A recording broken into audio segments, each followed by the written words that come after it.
Fat Controller's railway was busier and more modern than ever. Engines of all shapes and sizes worked together, though some of the older ones still grumbled about the newfangled ways. One morning, the Fat Controller gathered a number of engines to announce a new arrival. "We've had so much construction and so many special jobs lately, I brought a new engine to help. His name is Fletcher, and I want you all to give him a warm Sodor welcome." The engines all looked on with interest, but 4 engines in particular felt a strange rumble of jealousy in their boilers. Donald, the Scottish twin, huffed. "A new engine? What's wrong with the ones we've got? We've managed just fine." Neville, the quiet, square-bodied engine, felt his shyness grow. "I hope he doesn't take my jobs," he whispered to himself. Marion, the steam shovel, paused in her digging. "I wonder if he can tell stories about the things he finds, or if he'll make my digging look old-fashioned." Iron Bert, from the scrapyard, felt his usual gruffness turn into a sulk. "Humph! Another new engine to be all shiny and praised. He'll probably just get in the way." Just then, a sleek, powerful-looking diesel engine rolled into the yard. He was painted in a smart dark grey with crisp red stripes, and he had the number 57 proudly on his side. He was a multi-purpose engine, good at hauling heavy loads, shunting, and even helping with groundwork. Fletcher was very polite and didn't boast, but he was incredibly good at his job. He could move trucks with a quiet, smooth push, and he seemed to know exactly where to place everything. The Fat Controller praised him often, which made the other engines feel worse. Donald watched Fletcher shunt a long line of trucks and huffed. "That's not a proper engine. No steam, no whistle, no character."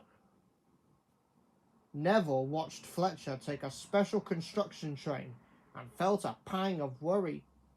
"He can do my job, and he's probably better at it."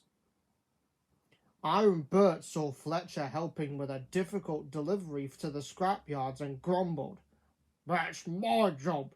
He's too crude for the scrapyard anyway." Marion watched Fletcher use a special grabber attachment to help sort rubble and felt a sad pang. "My digging is all about grand tales and history. His work is just efficient."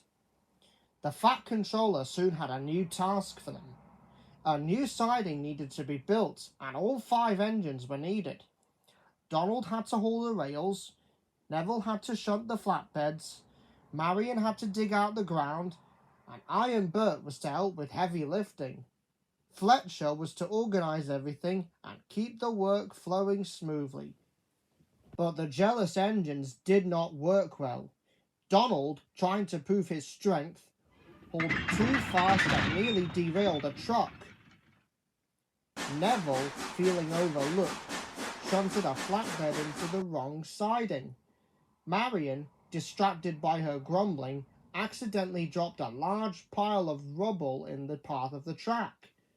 The whole project ground to a halt. The engines were in a big, grumpy mess. The Fat Controller arrived, and his face was not pleased. "What is the meaning of all this?" he boomed. He then saw the source of the problem. "Donald, you were too fast. Neville, you were not paying attention. Marion, your digging was careless, and all because you were too busy worrying about Fletcher." He turned to the new engine. "Fletcher, you have been a very useful engine, and you are here to help, not to replace anyone. Every engine on my railway has an important job. Marion's digging uncovers history. Donald's strength is needed for heavy hauls. Neville's quiet reliability is perfect for special deliveries, and iron birch toughness is essential at the scrapyard. Fletcher, your cleverness and versatility are a welcome addition to the team." The four jealous engines looked at each other, then at Fletcher. They felt ashamed. Fletcher, with no trace of smugness, simply offered to help sort out the mess. They all worked together, the steam engines and the diesel engines, the old and the new, to get the siding built. By the end of the day, the work was finished, and the 5 engines were all friends. They realized that a new friend wasn't a threat, a new friend was a helper, and a good thing to have on Sodor.